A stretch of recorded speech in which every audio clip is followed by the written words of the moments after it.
Hello everyone, I am Dr. Alkesh Agarwal, and in this lecture I'll mainly explain about the design process of half subtractor and the design process of full subtractor, and then we'll discuss how a full subtractor is a combination of two half subtractor. Before the design process, we'll briefly discuss about the basic gates that are being used in the design process of half and full subtractor, that are exclusive OR gate, AND gate, and inverter gate.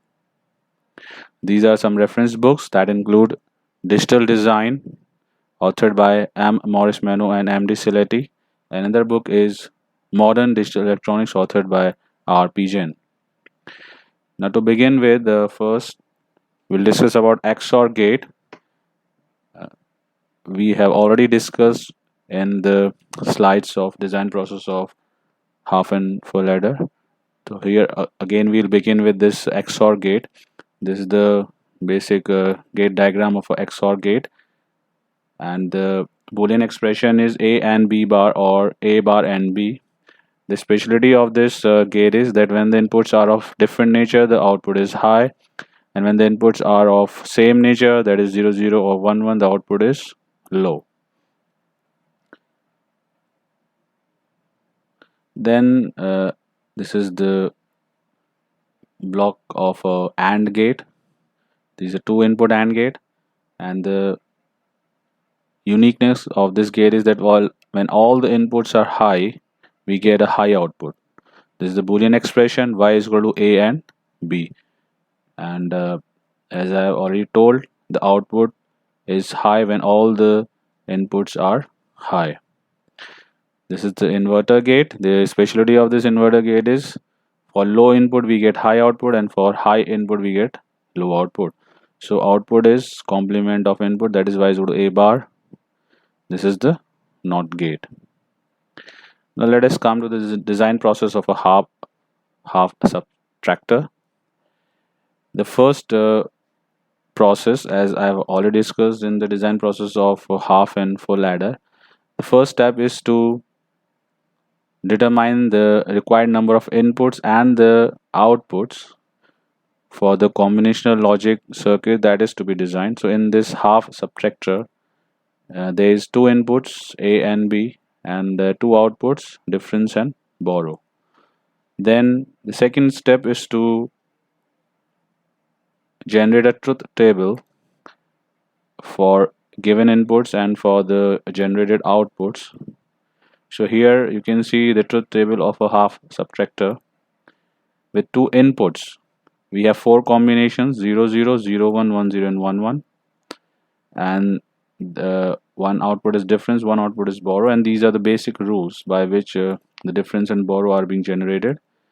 When we have to subtract 0 from 0, then in this case the difference is 0 and there is no borrow required. Then if we say this case, if we have to subtract 0 from 1, then again, as in the case of decimal, here also 1 minus 0 is difference is 0 and there is no requirement of the borrow from the advanced stage. And if in this case also it is very simple, if we have to subtract 1 from 1, again the difference is 0 and there is no requirement of a borrow.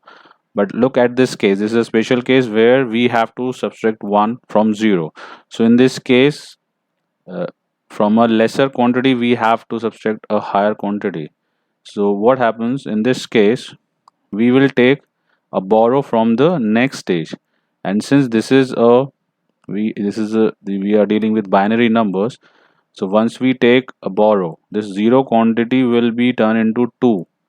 So 2 minus 1 is, the difference is 1, and borrow is 1 means there is a requirement of a borrow from the advanced stage.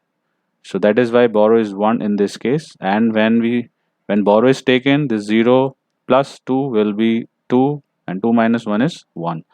As in the case of decimal, when we take borrow, this 0 value becomes 10. So in binary case, this 0 value becomes 2. So 2 minus 1 is 1. So if we look into these difference and borrow, we have only one special case, that is 1 minus 0, 0 minus 1 here, when we are calculating a minus b. So in a minus b, when we have to subtract 1 from 0, so there is the difference is 0, as I have told you, because this 0 becomes 2, so 2 minus 1 is 1, and there is a requirement of a borrow. In all three combinations, 0 minus 0, 1 minus 0, 1 minus 1, there is no requirement of a borrow from the advanced stage. So if we look into this output difference, so this matches with the XOR output. You can see XOR output is 0 1 1 0, 0 1 1 0, and here also we get 0 1 1 0. So difference is nothing but exclusive OR output. And if we see this borrow, we have one output where A is 0 and B is 1. So for this, the Boolean expression comes out to be A bar and B. So here it becomes much more clearer. Difference. Now we will calculate the Boolean function for each output. So for difference, which is a function of inputs A and B, we have A complement and B, or A and B complement. So this is nothing but it can be implemented through two input XOR gate, and this is same as we saw in the half adder, but for borrow this is A dash and B, so it can be implemented through two input AND gate and a single input NOT gate. Because if we see this expression, we have AND value which is being implemented by AND gate, and we have A complement which has to be realized through an inverter. So two gates are required in order to implement borrow. Now let us look into this gate diagram. Here we have two inputs A and B, and what we are into is A minus B. So two inputs A and B, they are input to exclusive OR gate, and the output of the exclusive OR gate gives difference, which is A exclusive OR B. And this, you have to focus on this. This A input goes into the input of an AND gate through an inverter, because what we have to implement is A complement, and next second input B goes as it is. So what is implemented as borrow is A complement and B. So again, see, we are using an AND gate, and in one of the inputs we are using an inverter gate with this bubble. So what we get at the output is A dash and B. So this is how you realize a half subtractor with the help of two inputs A, B. One gate that is being used is an exclusive OR gate, and from which a difference is being calculated. To calculate borrow, what is required is an AND gate, and we have in one of the inputs of AND gate we are using an inverter, and the second input goes at is, so borrow is A dash and B, or A complement and B. Now let us come to the design process of a full subtractor. So what happens if you see this? If you see this example, it again becomes more clear. Suppose you want to subtract 1 from 0. So what we are taking borrow from the next stage. Once we take a borrow, it becomes 0 becomes 2 in binary, and 2 minus 1, the difference is 1, and borrow is to be taken, and that is why this borrow output is 1. So this borrow output is 1. So one borrow is this and one input is this. Now once a borrow is being taken from the advanced stage, that borrow has to be subtracted from that value. For example, suppose if you, when in the decimal case, when you take something, some value from the advanced stage, so that value has also to be subtracted. So similarly, this C input is that value which has to be subtracted from A if a borrow is being given to the previous stage. So how this full subtractor is being implemented? It implements A minus B minus C. So what is C in is, if a borrow is being given from that particular stage to the previous stage, and this borrow indicates that you are subtracting a higher value from a lower value, and the borrow is being taken from the advanced stage. So this borrow is indication. This borrow is 1 means it indicates that a higher value is to be subtracted from a lower value, and this indicates, or this is the value that is being originally subtracted from A in the case a borrow is already being given to the previous stage. So the basic rules are the same, but the difference is we have three inputs. So what is being implemented is A minus B minus C in, and one we have difference and a borrow. So if we take a deeper look into this table, so we have three inputs A, B and C. C means a borrow that is being given to the previous stage. If 0 means no borrow is given, 1 means a borrow is given. Again, no borrow is given, borrow is given, no borrow is given, borrow is given, no borrow is given, borrow is given. So we have two conditions for the same inputs. For 0, 0, we have two conditions 0 and 1. Again, for inputs 0 and 1, we have two conditions with borrow given and no borrow given, and then inputs 1, 0 and inputs 1, 1. So what is important is this stage where we have to subtract 0 minus 1. So in this case, a 1 has to be subtracted from 0, because what we are doing is A minus B minus C in. So in that case, a borrow has to be taken. So borrow output is high. Once a borrow is being taken at this stage, it becomes 2, and 2 minus 1 is 1. Similarly, in this case, again 0 minus 1 minus 0, a borrow is being taken, so the 0 becomes 2. So a borrow is high because a borrow is taken at this stage. So 0 becomes 2 and 2 minus 1 is 1. In this case, again we have to subtract 0 minus 1 minus 1. So again a borrow is required. So borrow output is high. Once a borrow is taken, becomes 2. 2 minus 2 is 0. This is simple. 1 minus 0 is 1. Difference is 1. No borrow is required. In this case, again 1 minus 1 is 0. No borrow is required. Again 1 minus 1 minus 0. Again no borrow is required and difference is 0. Again in this case, we have 1 minus 1 minus 1. So again a borrow is taken. This now 1 becomes 3. So 3 minus 2 is 1. And a borrow is taken. So borrow output is high. So like this we have output as difference and as borrow. If we see or depict difference as SOP form, we have summation difference as a function of ABC, and we have summation M 1 2 4 7. This value is 1 for M1, 1 for M2, 1 for M4 and 1 for M7. Similarly, if we look the borrow output, we have 1 for M1, 1 for M2, 1 for M3 and 1 for M7. So borrow as a function of ABC is summation 1 2 3 7. So these are two outputs for full subtractor.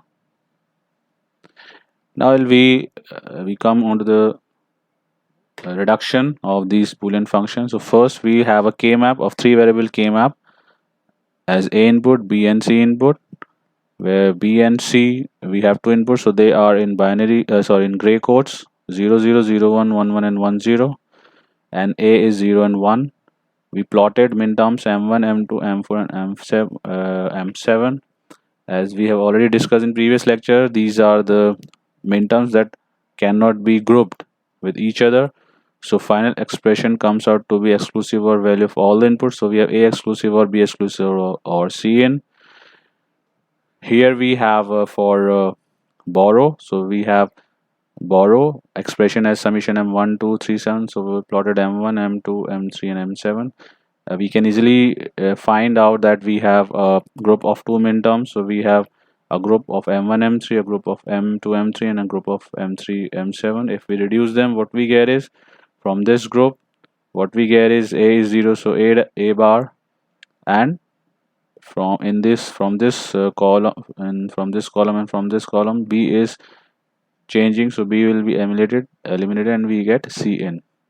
Similarly, from this group of M2 and M3 we have A is 0, so we have A complement, and B C in is 1 1 and 1 0, so C in is eliminated. What we get is A complement and B, and from this group A is changed, so A is eliminated, and B C in is B and C in. So what we get as an expression of borrow is A complement and B, or B and C in, or A complement and C in. If we compare this expression with the carry of full adder, we have almost the same expression, except this A is being replaced by A bar. So there that in full adder for carry we have A and B, or B and C in, or A and C in, but here we have A complement and B, or B and C in, or A complement and C in. So a very, you can compare both the expressions, whereas the difference is same as uh, sum. Now as we have done in the case of full adder, again here this is half reduced form, where we are taking this group of two minterms and rest two minterms are being taken as it is an isolated one. From for this group we have uh, a dash a complement and b, and these for these two isolated ones we for this m1 we have a complement and b complement and c in. For this isolated one we have a and b and c in. You can see from this a is 1 and b is 1 and c is 1. So now from these two, if we combine these two, what we can get out is c in a complement and b complement, or a and b. This is nothing but complement of a exclusive or b. So finally what we get is a complement of a exclusive or b and c in, or a complement and b. And if we compare this expression with again from a full adder, there it was a exclusive or b without complement and c in, or a and b. So again in all the expressions what we have to do, we have to just replace a with a complement, and we get the expressions for borrow of full subtractor. Now you can see the design process. Again here all the information is being depicted in this slide. We have difference output as summation 1 2 4 7, borrow output as summation m 1 2 3 7. We have expressions of differences a exclusive or b exclusive or c in, and borrow in semi reduced form is a exclusive or b complement and c in, or a complement and b. So first we'll calculate the difference output. Again this is one half subtractor, this is another half subtractor. Again we know in a half subtractor we have two inputs, so we have given a input a and input b. So two inputs are given. Out of this exclusive OR gate we get one output, that is difference, and this is borrow. So what we get is a exclusive or b, and from this output we get a complement and b. Now for another half subtractor, this input is being connected to the output of first half adder. So this input is a exclusive or b, and this second input is c in. So out of this the final output is exclusive or value of both the inputs, so which comes out to be a exclusive or b exclusive or c in. And now this input also goes to the input of AND gate with inverter. So this input is a exclusive or b complement, because we have to implement this a exclusive or b complement, and with next input is c in. So what we get is a exclusive or b complement and c in. So this is one output. Another output is a complement b. When these two inputs are being ORed, finally what we get, a final borrow value is a exclusive or b complement and c in, or a complement and b. So again what we have tried to show in this slide is that a full subtractor is a combination of two half subtractors. So this is one half subtractor, this is another half subtractor, and the borrow can be generated from this first half subtractor, or borrow can be generated from this half subtractor, or it can be from both the stages, and finally we odd value will give the final borrow value. Thank you.